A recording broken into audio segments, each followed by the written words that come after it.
pitulungan. Kok kaya ngos-ngosan kaya ngono apa, Rep? Sarep.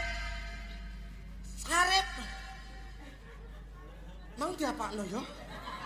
Dioyak Walanda. Sarep dioyak Walanda, Mbok. Lho kok iso ana Walanda ing endi, Rep? Ben kowe kepengin anakmu Sarep iki dawa umure. Iya. Aku njaluk pitulungan, Mbok. Piye, Rep? Sarep Mbokne kudu piye iki? Sarep bakal mlebu ing jroning sentong. Iya. Mengko yen ana Walanda mara rene, kandhane Sarep yen ora ana omah ya, Mbok. Iya, Rep dilek kono ya,